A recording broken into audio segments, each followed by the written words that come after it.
Hello, and welcome to this episode of Bring Your Product Ideas to Life. So, today I want to talk about reviews and specifically Amazon reviews, although some of what I speak about will translate other marketplaces as well. So, I want to talk about why reviews matter, when to start working on getting them, how to get them, and importantly, how to get them and remain compliant, which is super important on Amazon. Plus, I'm also going to talk about how, in my opinion, volume of reviews matters slightly more than your star rating. So stay tuned for that. So let's start off by talking about why reviews matter. And some of this, by the way, will seem very obvious, but it also seems like a really good place to start. So having reviews drives conversions on your listings. So you get more sales on your listings if you have reviews than if you don't have reviews, which is why this is the absolutely first thing I advise brands to work on once they have an optimized listing. So once your listing's set up, it's as good as it can possibly be. The first thing I always recommend is get some reviews because and we'll talk a bit more in a moment about why I prioritize reviews before ads even. But reviews give you social proof. Customers are far more likely to buy something when they can see that others already have and they can see what people thought about it. I don't know about you, but I don't buy anything without reviews. I bought a dress recently and it was from a website, a brand that don't have reviews on their website. I don't know why in 2026. I just that baffles me. But I knew that this was a brand that was stocked in other places. So I literally went to all these other places, all these other stores I knew stocked the same brand because I wanted to read the reviews because it was really important. I was like, I don't want to buy this and have to take it back because it's either going to be too short because I'm fairly tall or it's not going to sit right. Or, sometimes you don't realize that the fabric's weird or something until someone else points it out. I just wanted to know what other people's opinions were before I spent my money. And I'm sure that I'm not alone in that. And yes, of course, someone could see your brand new product on Amazon and decide to go to your website and check out the reviews, but they possibly won't, partly because I think the purchases we're making on Amazon sometimes are not always as considered purchases, if you see what I mean. Sometimes it's something that we need sort of quickly.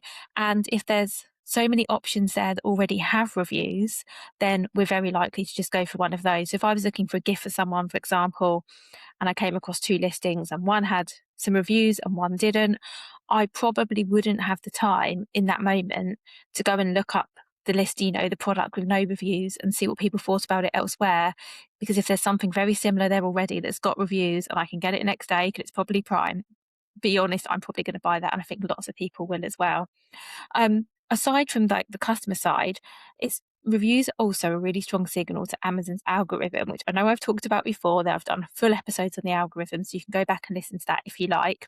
Because having reviews tells Amazon that your product is credible and it's worth showing. So reviews really do help, and it's particularly important, as I say, for new brands on Amazon. So if you've been selling on Amazon for a while and you've got a new product, it's slightly easier because you might have other products with brilliant reviews and customers can kind of see that, especially if you're linking your products, if you've got variations set up or you're using Ray Plus content or you've got a store, it doesn't feel so much of a risk if people go, oh, this is a new product from this brand. And, the other products have all got great reviews, so I can take a risk on this. It's still hard. And I would still say, even if you are an existing brand with new products, you still want to get reviews on those products. And we are going to talk about how to get reviews a bit later. But if you're a brand new brand on Amazon, even if you're, an established brand elsewhere and you're getting sales on another channel, it's still really important to get those reviews on Amazon. But in good news, if you are an established brand and you've got happy customers on another channel, we can use that to help with your Amazon reviews. And I'll talk about that in just a moment. So coming back to something I referenced just a moment ago, I always prioritize getting reviews on Amazon before running ads. And this is because ads, what they basically do is they bring traffic, they bring people to your listing, but reviews help convert that traffic. And if you don't have any reviews on your listing, ad spend is often, I don't want to say wasted, but let's say inefficient. The same as I also talk about the fact don't run ads until your listing is as optimized as it could be, is exactly the same thing. Because if your listing isn't set up for conversion, whether that's because your listing isn't optimized or whether you don't have any reviews on it yet, it's going to convert at a lower rate, which basically means higher ad costs. Either your ad cost is going to go up or your ROAS is going to go down, depending which of those metrics you look at. And early reviews really do help listings perform better long term on Amazon. And yeah, my philosophy always is don't pay for traffic unless you're set up to convert it. And yes, of course, you could run ads to a listing that wasn't optimized, and you could run ads to a listing with no reviews, but it's just going to be more inefficient. So while I know that you've probably, especially if you're new to Amazon, you've just spent time getting your listing set up and it's perfect, really well optimized. Of course, you want to start making sales and driving traffic. So it's very frustrating when someone like me says, well, actually, there's one more step before you can do that. But I promise it is worth it in the long term. So let's talk a little bit now about how to actually get reviews on Amazon, and importantly, how to get them and remain compliant. So the first thing I have to mention is Amazon Vine. So this is Amazon's official reviewer program.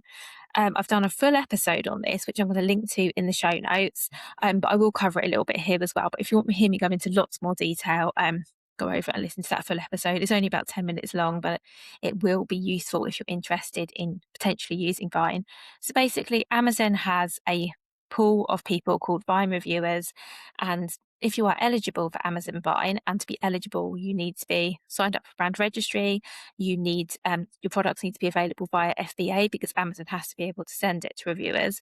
The way it works is you tell Amazon, I'm going to give X amount of products for Vine, and then Amazon will offer it to their reviewers. They'll get one free of charge, which is obviously the cost to you because you are giving that product for free, and then they have to leave you a review. There is a cost structure. I won't go into massive detail, but if you enroll 1 or 2 units, there's no fee other than the products you're giving away.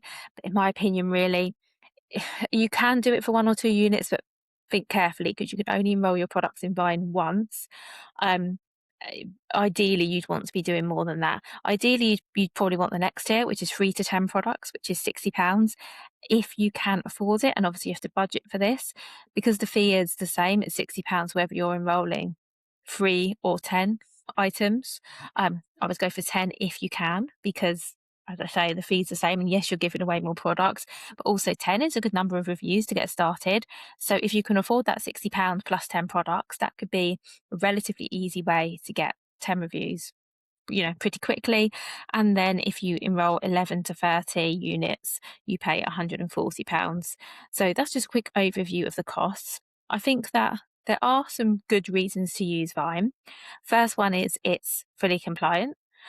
So you're not going to get in trouble for using Amazon Vine. In fact, Amazon will encourage it. And it's also a really quick way to get some initial reviews.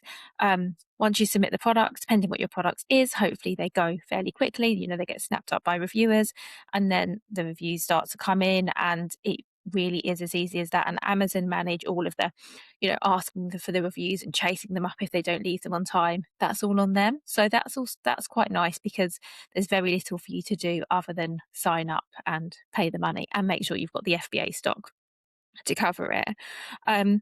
Of course, there are some downsides as well. One, of course, being the cost. So you do have to factor in whether you can afford this. If you have budgeted to spend money, let's say you're just launching on Amazon and you've budgeted money for ads, it could be that you could use the money you'd budgeted for ads for the first month and instead spend that on reviews, possibly. But that's just a suggestion. But I do appreciate that there is a cost involved, and in a moment we're going to talk about some ways to get reviews that won't cost you. The other downside is you don't have any control over the rating a Vine reviewer gives you. However, when do you really? Because unless you're asking friends and family to leave you 5-star reviews, which by the way is not compliant, even if a customer who bought from you elsewhere leaves you a review, yes, you've probably got a fairly good idea they're going to leave you a good one, but you don't know for sure. What I will say about Vine reviewers, and this is just anecdotal in my experience, is their reviews tend to be very thorough. They will often leave photos, they will leave videos.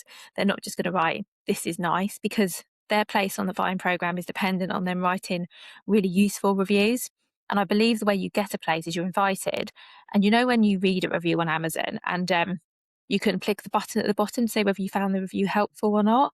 I think if you leave enough reviews and enough people vote that your reviews are helpful, that's how you get invited onto Vine.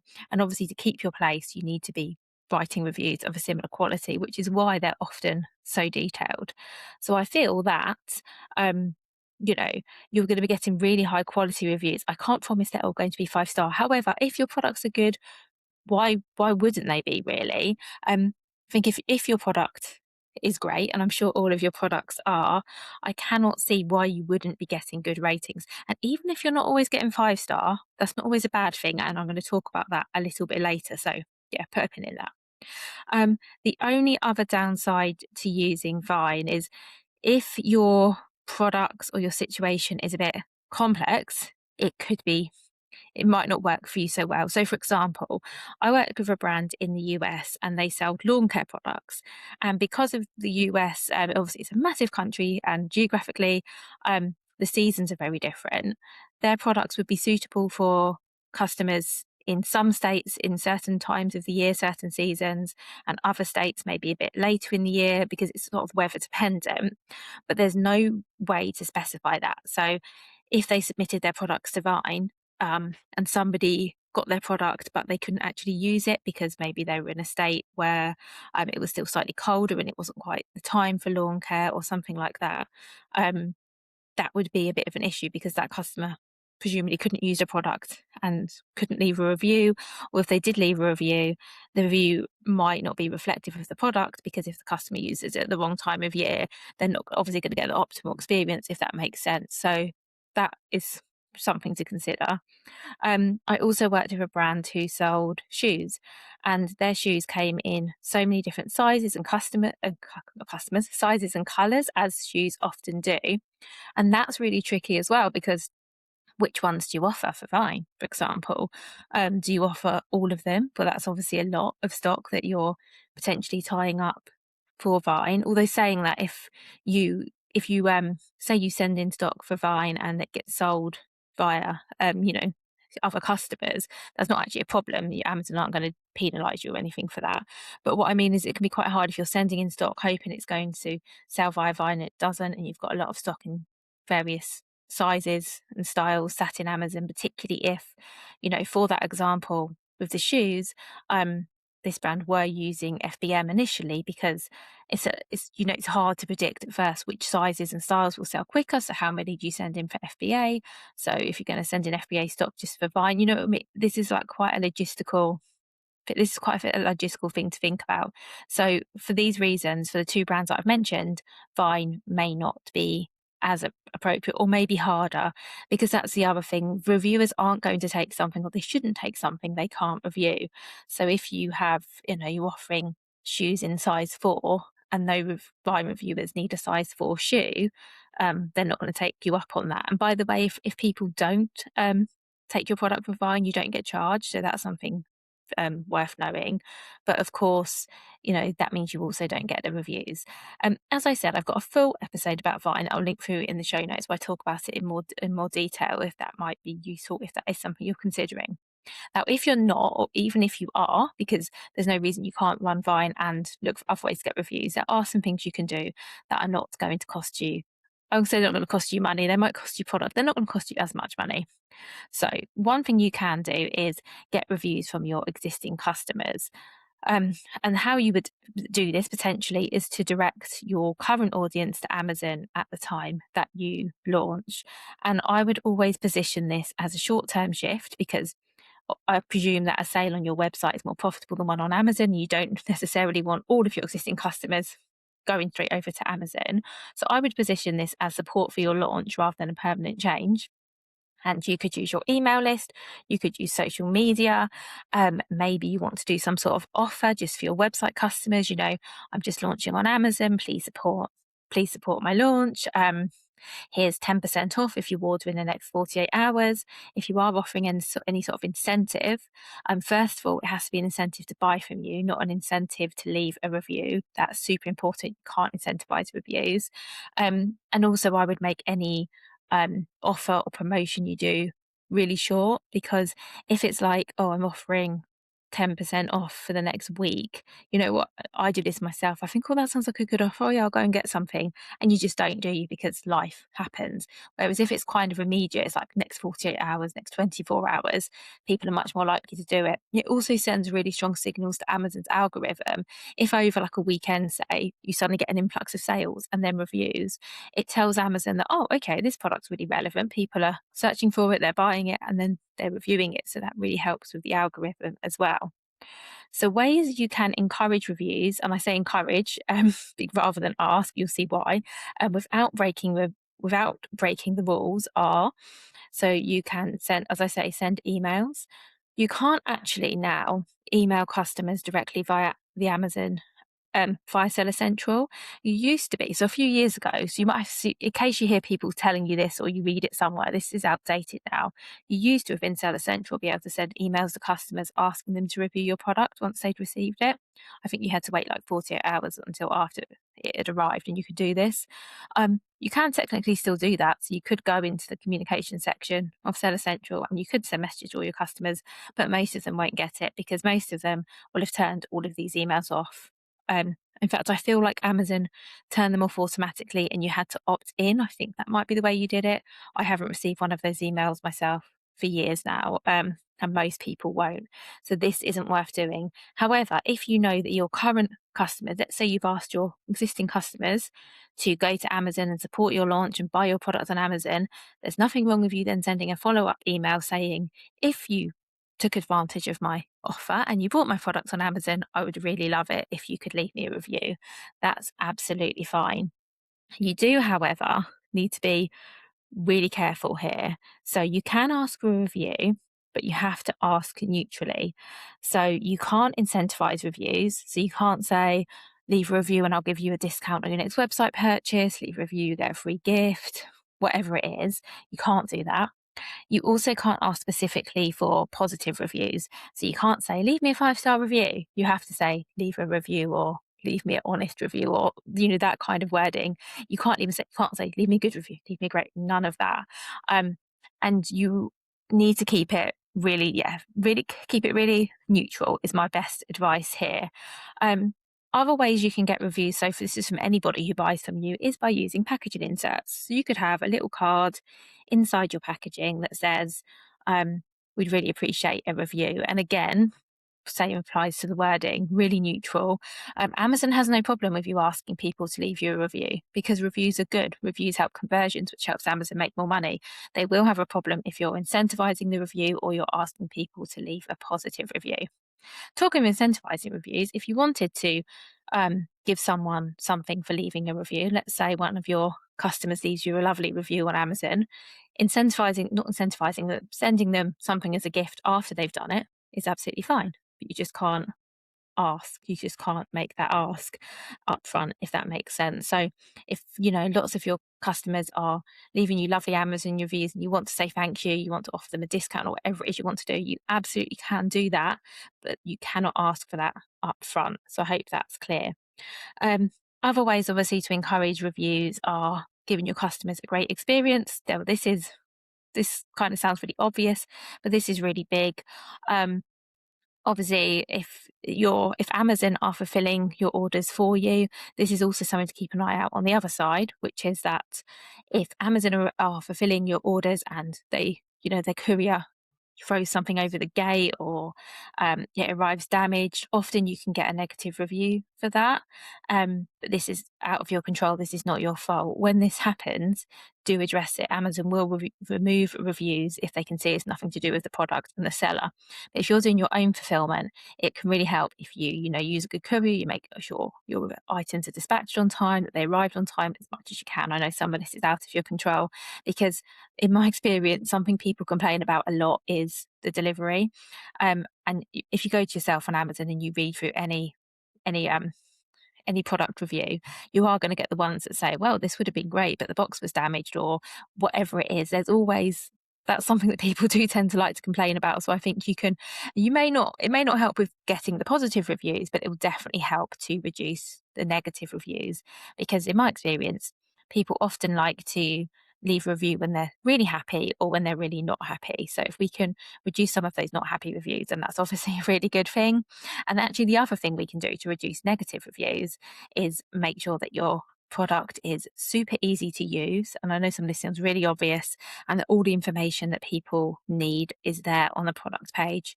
So to give you an example of what I mean here, I worked with an author who sold books, and they were pocket books. So if you're on the camera, you can kind of see me holding like my fingers up. But imagine a book that fits like in a jacket, like a man's or women's, I suppose, jacket breast pocket. It was that sort of, they were that sort of size.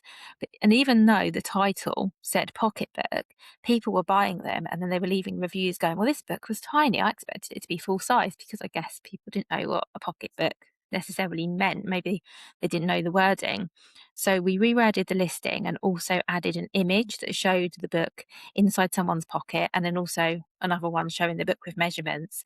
And it really reduced the number of negative reviews, because I guess people then were like, when they were buying it, they were buying it knowing it was small, because all of the bad reviews until that point were just that. It was like, this book is really small.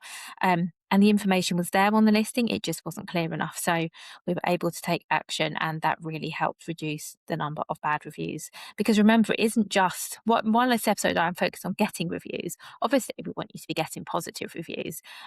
So at the same time we can reduce any bad reviews, of course, that's a good thing. And speaking of this, I want to talk a little bit now about star rating versus volume of reviews, because I think this is important. So I think star rating matters because it's the first thing customers notice on your listing. So as you know, if you go to the Amazon search page and you search for anything, as well as the title, you see the star rating and the number of reviews a listing has. So it gives you an immediate expectation of quality. So if ratings are lower, say below 4-star average, that can reduce conversions, and it might influence whether someone even clicks on your product, if I'm honest. However, volume of reviews matters just as much, because if you have a higher number of reviews, it builds trust, it builds credibility, customers can see multiple people have bought and used a product, and the more reviews you have, the more reassurance it gives that the product is consistent. So for me, I think a product of like 50 4-star reviews feels a bit more proven than a product with 3 5-star reviews, for example. And when customers assess reviews, they're basically looking at the star rating and the number. They're going to compare your review count to your competitors. They're going to read a few recent reviews, and they're going to think, do I trust this enough to buy? So if you have a handful of 5-star reviews, let's say you have 3 5-star reviews, I would say on its own, it still isn't quite enough. And I'm sorry to say that, because a small number of reviews can still feel untested or a little bit risky. It might not give enough insight into the product. It can maybe feel a bit too perfect, a bit unrealistic, which is why I do sometimes recommend using Vine and getting your initial 10 reviews, because double figures is a good number. And it's also why, if you do use Vine and you get the odd person who doesn't give you 5 stars, I don't think it's always a bad thing. Um, so for me, I think what good looks like is not necessarily hundreds of reviews. I think if you've got like 10 reviews, that's great for initial credibility. And then I think, you get to like 15 to 30 reviews, you are going to notice an improvement in your conversions. But ongoing growth, I think, is more important than hitting a specific number. And remember, you are going to get some organic reviews. I'm talking about ways to sort of proactively go and get reviews, but you are going to get some organically as well. And the reason I wanted to talk about this is, I guess, the mindset shift I wanted to speak about is that you're not aiming for perfect reviews. So I don't think you need to be aiming for all 5-star reviews. You're just aiming to get enough reviews to build trust. And I think a mix of reviews is completely normal. And as your volume of reviews increases, you will get some lower ratings. So if you have got all 5-star reviews and then someone leaves you a 3 or a 4 or even a 2, I really don't want you to worry, because as long as your average review rating is, 4 and above, it's still really competitive. And I think customers do trust slightly imperfect ratings more than a perfect score. I think, a product with 5 reviews at 5 stars versus a product with 50 reviews at 4.5, which to you feels the most reliable? So please don't worry if your overall rating isn't 5 stars, because I do think that's unrealistic. I mean, let's be honest, you can't please everyone as well. Like, whatever you do, however amazing your product is, however good the fulfillment is, your packaging, all of this, people are people. You cannot please everyone. So please do not worry if your overall star rating is not a 5, because that is so unlikely. You can go onto Amazon now and look at some of the products that you personally love and see their star rating. I don't think I see many with a 5-star rating, maybe at first, maybe when they're first launching and they're doing all the things I'm speaking about and they've got, 10, 15 reviews and they're from existing customers or they're buying reviews or whatever they are, then yes, people might have a 5-star rating. But once, people get into the 30s, 50s, hundreds of reviews, very few products rate that high. Yes, they might have a high rating, by the way. It might be like 4.5, 4.6, but 5 is quite unlikely. So, final thing, let's talk a little bit about how to handle negative reviews, because I think it is important. First thing I want to say is if you get a negative Amazon review, and I know it's easier said than done, and I totally know this, but do try not to take it personally because they are normal. As I say, people are people. You cannot please everyone. And I would look at it, and I know it seems very, I don't know, you might be rolling your eyes at me saying this, but look at what you can learn from it, really. Because there's not a lot you can do. So you can respond to in at Seller Central now under the brand section. If someone leaves you a review that's 3 stars or below, you can contact the customer now and respond. So that's something you can do. So keep an eye on that. If the review is bad and it's something that's completely out of your control, so as I say, a bad delivery experience, for example, if Amazon were managing the delivery for you, you can request that review gets removed. If the review is like really offensive, you can request that it gets reviewed. But otherwise, you can't do a lot, unfortunately, about it. So if someone just really dislikes your product and absolutely slates it, as long as that review is fair, whether you agree with it or not, you can't actually do much about it. And I'm really sorry to say that. However, what you can do is you can look at your product listing and go, okay, what are they? So look at the review and say, what are they not happy about? Is it something they've misunderstood? And is there anything I can do to my product listing that will prevent this happening in future? So I gave the example earlier about the books.